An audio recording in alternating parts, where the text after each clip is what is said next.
क्या एक इंसान की नफरत 60 लाख यहूदियों समेत 1 करोड़ से ज्यादा बेगुनाह लोगों को मौत की नींद सुला सकती है? ये कहानी हिटलर की है।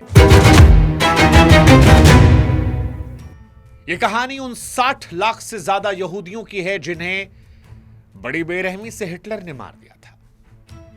ये कहानी सवाल पूछती है कि आखिर कैसे आधुनिक देशों के बीचों बीच मौत की फैक्ट्रियां लगाई गईं जहां इंसान सिर्फ नंबर थे।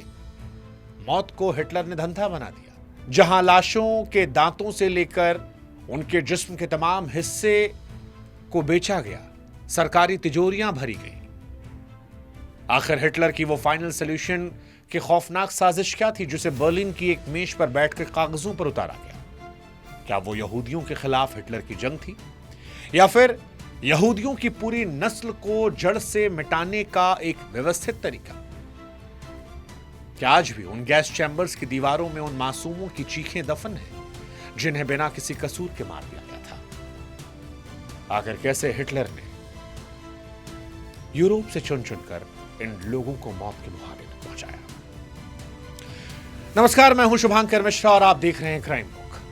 आज गहराई से समझेंगे उस नरसंहार का सच जिसे दुनिया होलोकॉस्ट के नाम से जानती है। इस कहानी की शुरुआत करें उससे पहले हमारी आपसे गुजारिश कि हमारे व्हाट्सएप चैनल से आप जरूर जुड़िएगा ताकि हमारा आपका रिश्ता मजबूत हो सके, ये वीडियोस आप तक पहुंच सके। लिंक हमने डिस्क्रिप्शन में कमेंट सेक्शन में दे रखा है। आप चाहें तो मोबाइल के जरिए स्कैन करके भी हमारे व्हाट्सएप से जुड़ सकते हैं। आप जुड़ेंगे, हमें अच्छा लगेगा। अब इस कहानी की शुरुआत करते हैं। कैसे 60 लाख से ज्यादा यहूदियों की मौत का ब्लूप्रिंट तैयार हुआ? देखिए, होलोकॉस्ट कोई अचानक कत्लेआम नहीं था। यह सरकार की देखरेख में की गई एक सोची समझी हत्या थी। 20 जनवरी साल 1942 को बर्लिन के पास वांसी नामक जगह पर नाजी अफसरों की एक गुप्त मीटिंग हुई। इस मीटिंग का बस एक मकसद था, द फाइनल सॉल्यूशन। यहां मेज पर बैठकर नक्शों और फाइलों के जरिए तय किया गया कि यूरोप के 1 करोड़ 10 लाख यहूदियों को कैसे खत्म करना है। इस मीटिंग में तय हुआ कि यहूदियों को काम के बहाने दूर भेजा जाएगा, जहां उनसे तब तक मजदूरी करवाई जाएगी जब तक वो मर ना जाएं, और जो बचेंगे उन्हें सीधे मार दिया जाएगा। यह इतिहास का वो पल था जब कत्ल को एक प्रशासनिक फाइल बना दिया गया। इस योजना ने आगे चलकर मौत के कारखानों को जन्म दिया, जहां इंसान की जान की कीमत सिर्फ सरकारी मुहर बनकर रह गई। हिटलर के प्रचार ने आम लोगों के मन में यह भर दिया कि ये लोग खुदा के दुश्मन हैं, देश के दुश्मन हैं। कई अफसर ने इस पूरी भागदौड़ को संभाला ताकि ट्रेनों को समय गैस चैम्बर्स की क्षमता का तालमेल बैठे।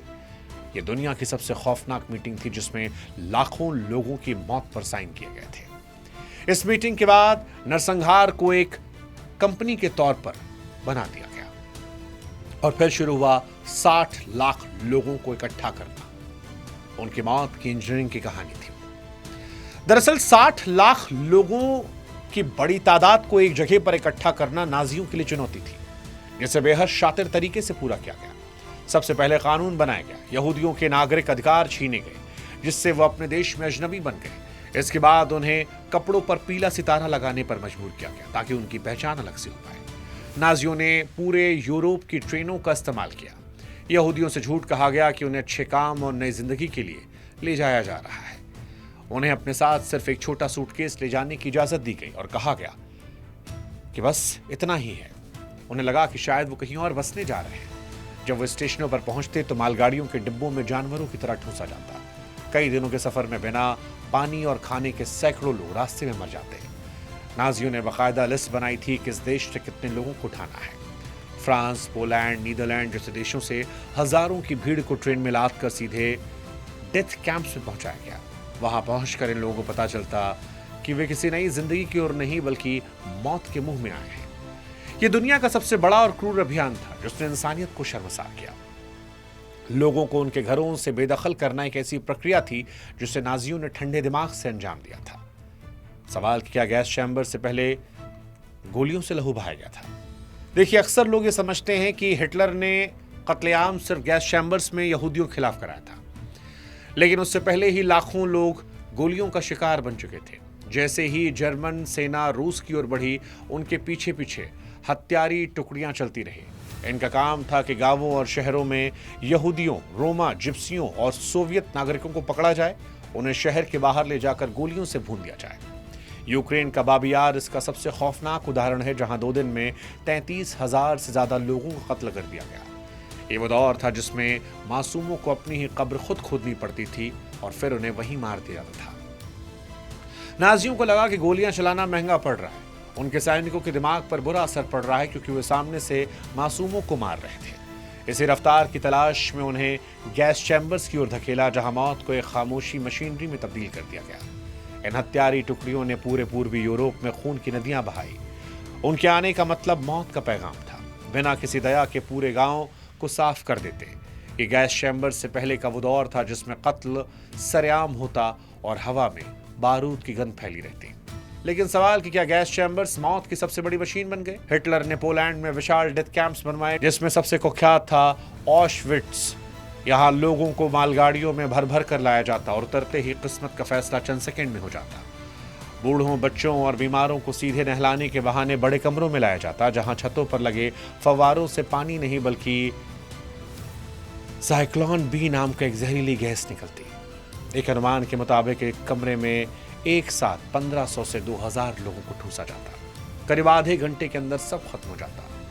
यह कत्ल का इतना व्यवस्थित तरीका था कि मारने वाले नाजी सैनिकों के कपड़ों पर खून का एक कतरा तक नहीं आता। नाजियों ने दरअसल मौत को मशीन बना दिया था, जहां इंसानी जान की कीमत सिर्फ एक बटन दबाने जितनी थी। जब गैस चैम्बर का दरवाजा खुलता तो लाशों के ढेर एक दूसरे पर लिपटे मिलते, क्योंकि दम घुटने के दौरान लोग ऊपर की और हवा तलाशने की कोशिश करते। यह विज्ञान का सबसे घिनौना इस्तेमाल था, जहां इंजीनियरों ने गैस और हवा के सिस्टम को इस तरह सेट किया कि मौत का सिलसिला 24 घंटा चलता रहे। गैस चैम्बर के पास ही लाशों को जलाने की भट्टियां बनाई गई ताकि सबूत तुरंत मिट जाए। उन भट्टियों से निकलने वाला धुआं मीलों दूर से देखा जा सकता था, जो उस नरक की गवाही देता। लेकिन अगर आपको लगता है ये सबसे घिनौना ये था, तो आप गलत हैं, क्योंकि लाशों के साथ हिटलर की फौज ने घिनौना कारोबार किया। दरअसल नाजियों की दरिंदगी सिर्फ जान लेने तक खत्म नहीं थी। मरने के बाद भी उन शरीरों को भयानक अपमानित किया गया। गैस चैम्बर से लाशें निकालने के बाद एक टीम उनके सोने के दांत निकाल लेती। औरतों के बाल काट लिए जाते ताकि उनसे कपड़े या रस्सियां बनाई जाएं। इन लाशों को विशाल भट्टियों में 24 घंटे जलाया जाता, जिससे कैंपों का आसमान हमेशा काले और बदबूदार धुएं से ढका रहता। आज भी म्यूजियम में रखे उन लाखों जूते, चश्मे और सूटकेसों के ढेर देखकर रूह कांप जाती है। यह हिटलर की उस क्रूर सोच का सबूत था, जहां इंसान को सिर्फ सामान समझा गया। मरने वालों के शरीर की हर चीज को सरकारी संपत्ति माना था। एक ऐसी घिनौनी सोच थी जहां इंसान मरने के बाद भी केवल माल बनकर रह गया। सोने के दांतों को पिघलाकर सोने की ईंट बनाई जाती, उन्हें बैंकों में जमा किया था। इंसानी चर्बी से साबुन बनाने या खाल से सामान बनाने की कुछ कहानियां भी सामने आई, लेकिन असली खौफ तो उस व्यवस्थित लूट में थी जिसे सरकार ने अंजाम दिया। कैदियों के निजी सामान से लेकर उनके शरीर के हिस्सों तक को जंग की अर्थव्यवस्था का हिस्सा बना दिया गया। यह सभ्य समाज की सोच से परे क्रूरता की ऐसी कहानी थी जिसने इंसानियत की हर मर्यादा को तोड़ दिया था। लेकिन ये कहानी सिर्फ यहीं तक नहीं थी। क्या आप जानते हैं कि हंगर प्लान और इंसानी राख का सच जो बहुत डरावना है? हिटलर की सेना ने रूस और पूर्वी यूरोप के इलाकों पर कब्जा करने के बाद हंगर प्लान लागू किया। यह मुख्य रूप से सोवियत नागरिकों, खासकर स्लाव लोगों के खिलाफ सोची समझी साजिश थी। इसका मकसद उनका अनाज छीनकर जर्मन सेना को खिलाना था। इस योजना की वजह से करीब 40 लाख से ज्यादा सोवियत नागरिक भूख से मर गए। यह भूख को एक हथियार की तरह इस्तेमाल करने का सबसे क्रूर उदाहरण था। लाखों लोग दाने दाने के लिए तरसते रहे, कंकाल बन गए, सड़कों पर दम तोड़ दिए। ये नीति यहूदियों के खिलाफ अपनाई गई नीति से लगती, लेकिन इसका असर उतना ही खौफनाक था। इसके साथ ही कुछ रिपोर्ट्स में गैस चैम्बर्स और भट्टियों से निकलने वाली इंसानी राख का उपयोग खाद के रूप में करने के भी संकेत मिले, जो नाजियों की उस सनक को दिखाता है जहां वो अवशेषों को भी ठिकाने लगाने के लिए किसी हद तक जा सकते थे। कुल मिलाकर कहें तो इंसानियत की आखिरी गरिमा को भी वो पैरों के तले कुचलने को तैयार थे। आप खुद कल्पना करके देखिए, हजारों बेगुनाहों की अस्थियों को मिट्टी में मिला दिया गया खाद के तौर पर। यह हिटलर की वो रणनीति थी जहां दुश्मन को सिर्फ गोली से नहीं बल्कि अस्थियों को भी मिटा देना था। कैंपों के भीतर एक और शैतान था जिसका नाम था डॉक्टर जोसेफ मेंगले, जिसे एंजल ऑफ डेथ कहा जाता। वो जिंदा कैदियों को, खासतौर पर जुड़वा बच्चों पर रूह कपा देने वाला प्रयोग करता। बिना किसी एनेस्थीसिया के शरीर के अंगों को काटता, आंखों का रंग बदलने के लिए उसमें जहरीले केमिकल डालता, शरीर की बर्दाश्त देखने के लिए उन्हें बर्फ में जमा देता, और यह सब कुछ रोज होता। हिटलर की सेना देखना चाहती थी कि उनकी नस्ल को सबसे ताकतवर कैसे बनाया जाए, और इसके लिए इंसानों को लैब के चूहों की तरह इस्तेमाल किया गया।